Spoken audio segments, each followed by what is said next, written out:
ህወሓት በጠቅላይ ሚኒስትር አብይ አህመድ ላይ የሰነዘረው ከባድ ክስና ከጀርባው ያለው ሚስጥር። ከዚህ ክስ በኋላ ምን ተፈጠረ?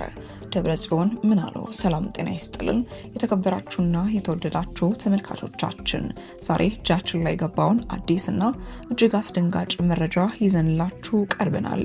የፕሪቶሪያው የሰላም ስምምነት ሙሉ በሙሉ አደጋ ላይ መውደቁን የሚያበስር ከባድ ወታደራዊና ፖለቲካዊ መግለጫ በሰዓታት ውስጥ ወጥቷል። ታዲያ ከዚህ መግለጫ በኋላ ምን ተፈጠረ? ህዝባዊ ወያኔ ሓርነት ትግራይ ህወሓት የአቅም ግንባታ ለትግራይ ህዝብ ህልውና መረጋገጥ በሚል ርዕስ ባወጣው በዚህ አዲስና ሳምንታዊ መግለጫው በፌዴራል መንግስቱና በጠቅላይ ሚኒስትር አብይ አህመድ ላይ እጅግ አስፈሪ ክሶችን ሰንዝሯል። ጠቅላይ ሚኒስትሩን በግልጽ አምባገነንና የዘር ማጥፋት ፈጻሚ ሲል የጠራበት ይህ ሰነድ የፌዴራል መንግስቱ በትግራይ ዙሪያ ጦሩን እያከማቸና አዲስ ደማዊ ጦርነት ለመቀስቀስ የመጨረሻውን ዝግጅት እያጠናቀቀ ነው ይላል። በትግራይ ዙሪያ ምን አዲስ ወታደራዊ እንቅስቃሴ አለ? ህወሓት ራሴን የመከላከል ተፈጥሯዊ መብት አለኝ ሲል ምን አይነት ዝግጅት እያደረገ ነው? በክልል ውስጥ ባንዳዎችና ከዳተኞች ያሏቸውስ እነማንን ነው? ለሀገሪቱ ሰላም ሲባል እያንዳንዱ ዜጋ ሊያውቀው የሚገባው ይህንን ያካተተ መረጃ በስፋት ይዘንላችሁ ቀርበናል። እስከ መጨረሻው ድረስ አብራችሁን ቆዩ። ይህ አዲስ የፖለቲካ መግለጫ ቀደም ሲል ከነበሩት ዲፕሎማሲያዊ መግለጫዎች ፍጹም የተለየና የኃይል ቃና የተሞላበት ነው። ህወሓት ባለፉት ወራት የፌዴራል መንግስቱን በተለይም በቃላት ከመውቀስ ተቆጥቦ የነበረ ቢሆንም አሁን ግን በቀጥታ የሀገሪቱን መሪ ጠቅላይ ሚኒስትር አብይ አህመድን አምባገነንና የዘር ማጥፋት ፈጻሚ ሲል በይፋ ጠርቷቸዋል። ይህ አይነቱ የከረረ የፖለቲካ ስያሜ የሚያሳየው በሁለቱ አካላት መካከል የነበረው የሰላም ድልድይ ሙሉ በሙሉ እየተናጋ መሆኑን ነው።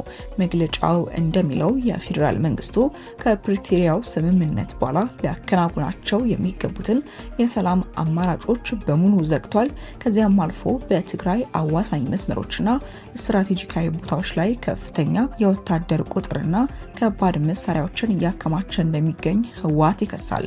ይህ የጦር መከማቸት ዝግጅት በቀጠናው ላይ አዲስና ደማዊ ግጭት ለመቀስቀስ ታስቦ የሚደረግ የመጨረሻ ሽርጉድ ነው ሲል ድርጅቱ በጽኑ ያስጠነቅቃል። ይህ ክስ እውነት ከሆነ ሀገሪቱ ገና ካገገመችበት የሁለት ዓመቱ አስከፊ ጦርነት በኋላ ወደ ሌላ አዲስና ይበልጥ አውዳሚ ወደሆነ አዙሪት ውስጥ እየገባች መሆኑን ያሳያል። የህወሓት መግለጫ ክስም በመሰንዘር ብቻ አያበቃም። የትግራይ ህዝብ ከፊቱ የተደቀነውን የህልውና አደጋ ራሱን የመከላከል ተፈጥሯዊና ህጋዊ መብት እንዳለው በስፋትም ያብራራል። ነገር ግን ይህንን መብት በተግባር ማረጋገጥ የሚቻለው በባዶ መፈክር ሳይሆን የክልሉን ወታደራዊ፣ ኢኮኖሚያዊና ብሔራዊ ተቋማዊ አቅም ይበልጥ ማጠናከር ሲቻል ብቻ እንደሆነም በግልጽ አስፍሯል።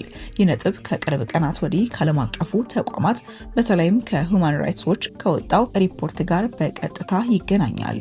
ሁማን ራይትስ ዎች በትግራይ ክልል ውስጥ ወጣቶች፣ የቀድሞ ተዋጊዎችና ህጻናት በግዳጅ እየተመለመሉና እየታፈሱ ወደ ማሰልጠኛዎች እየተወሰዱ ነው ሲል የጦር ወንጀል ክስን ሰንዝሮ ነበር። ህወሓት አሁን ባወጣው መግለጫ ይህንን ወታደራዊ አቅም የመገንባት ስራውን ራስን የመከላከል መብት በሚል ትርክት እያጸደቀው መሆኑን ማየት እንችላለን። ድርጅቱ እንደሚለው ጠንካራ ወታደራዊ አቅም ከሌለ የሚፈልገውን ሰላም ማምጣትም ሆነ የትግራይን ደህንነት ማስከበር አይቻልም። ስለዚህ ይህ መግለጫ በክልል ውስጥ ለሚካሄደው ሰፊ የወታደራዊ ክምችትና የግዳጅ ምልመላ እንደ ፖለቲካዊና ህጋዊ ከለላ ሆኖ እያገለገለም ይገኛል።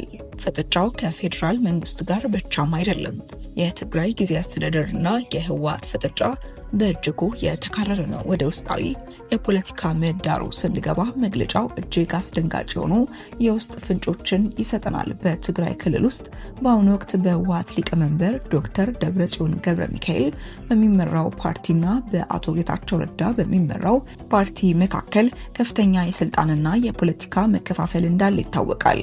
ህወሓት ባወጣው አዲስ መግለጫ ይህንን ክፍፍል በቀጥታ ከፌዴራል መንግስቱ ሴራ ጋር ያገናኘዋል። የፌዴራል መንግስቱ የትግራይን ህዝባዊና ወታደራዊ አቅም ለመሸርሸርና ተቋማቱን ለማፍረስ ጥቂት በጥቅም የተደለሉና የተደናገሩ ከዳተኛ ተናጋሪዎችን በባንዳነት ያሰማራ ሰፊ የስም ማጥፋት ዘመቻ እያካሄደ ነው ይላል ድርጅቱ። እነዚህን ግለሰቦች ስም ባይጠቅስም በቀጥታ ያነጣጠረ ያለው ከፌዴራል መንግስቱ ጋር ተቀራርበው እየሰሩ ባሉት አመራሮች ላይ መሆኑን መገመት አያዳግትም። መግለጫው አክሎም እነዚህ ግለሰቦች በታሪካቸው ላይ የማይጠፋ ጥቁር ጠባሳ እየጣሉ ነው። ነገ ከታሪክ ከህግና ከሞራል ተጠያቂነት ፍጹም አያመልጡም በማለት ጠንካራና አስፈሪ ማስጠንቀቂያን አስተላልፈዋል። ይህ የሚያሳየው የውስጥ ክፍፍሉ ከመረረ የቃላት ፍልሚያ አልፎ ወደ ከፋ የውስጥ ግጭትና የደህንነት ስጋት ሊያመራ የሚችልበት እድል ሰፊ መሆኑ ነው።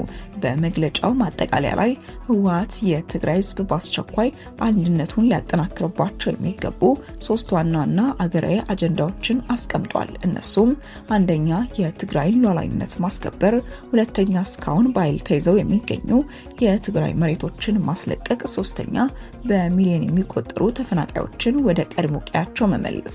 እነዚህ ጥያቄዎች በተለይም የተያዙ መሬቶች ይመለሱ የሚለው ጥያቄ በቀጥታ ከወልቃይት ጠገዴ፣ ጠለምትና ከራያ አካባቢዎች ጋር የተያያዘ ነው። እነዚህ መሬቶች በአሁኑ ወቅት በአማራ ክልልና በፌዴራል መከላከያ ኃይሎች ስር የሚገኙ በመሆናቸው ህወሓት ዛሬውኑ አቅማችንን ገብተን መሬታችንን እናስለቅቃለን ማለቱ ከፌዴራል መንግስቱና ከአጎራባች ክልሎች ጋር ያለውን ፍጥጫ ወደ ቀጠናው የጦርነት አዋጅ የሚቀይረው ነው። መግለጫው የሚፈልገው ሰላም ሊረጋገጥ የሚችለው ጠንካራ ወታደራዊ አቅም ሲኖር ብቻ ነው በማለትም ይደመድማል። ይህ ማለት ህወሓት በሰላማዊ መንገድና በውይይት ብቻ መሬቶችን እንደማያገኝ ስላመነ አማራጭ የኃይል መንገድን ለመጠቀም እየተገደደ መሆኑን ለደጋፊዎቹና ለአጠቃላይ ህዝብም እያበሰረም ይገኛል። የተከበራችሁ ተመልካቾቻችን ይህ በአዲስ መልክ የወጣው የህወሓት ሳምንታዊ መግለጫና በጠቅላይ ሚኒስትር አብይ አህመድ ላይ የተሰነዘረው ከባድ ክስ በቀላል የሚታይ አይደለም። ክስተቱ በአንድ በኩል ከሁማን ራይትስ ዎች የወጣውን የግዳጅ አፈሳ ሪፖርት ምንጭ ሲያሳየን፣ በሌላ በኩል ደግሞ በአሜሪካ ሴኔት የህወሓት ስም በሱዳን ጦርነት ጥርጣሬ ውስጥ እንዲካተት ከተደረገበት አዲስ የህግ ረቂቅ ጋር ተዳምሮ የትግራይን አመራሮች በትልቅ ዓለም አቀፍ ጫና ውስጥ ከቷቸዋል። ይህንን ጫና ለመቋቋም ደግሞ የውስጥ አንድነትን መፍጠርና የፌዴራል መንግስቱን በጠላትነት ፈርጆ የጦርነት ዝግጅት ማድረግን እንደ መፍትሄ መርጠውታል። እንግዲህ የእጅግ አሳሳቢና አዲስ የፖለቲካ ክስተት ሀገራችንን ወዴት ሊያመራት ይችላል? የፕሪቶሪያው ስምምነት ሙሉ በሙሉ ፈርሷል ማለት ይቻላል ወይስ ይህ የህወሓት መግለጫ የፖለቲካ የድርድር አቅምን ለመጨመር የተደረገ ስልት ነው? እናንተስ ጠቃሚ ሀሳብና አስተያየቶቻችሁን በኮሜንት መስጫው ላይ በሰፊው አስፍሩልን። እንደነዚህ ያሉ መረጃዎችን በየቀኑ በፍጥነት ለማግኘት ቻናላችንን ሰብስክራይብ እንድታደርጉ እየጠየቅን በሌላ መረጃ እስክንገናኝ ድረስ ሰላም ቆዩልኝ።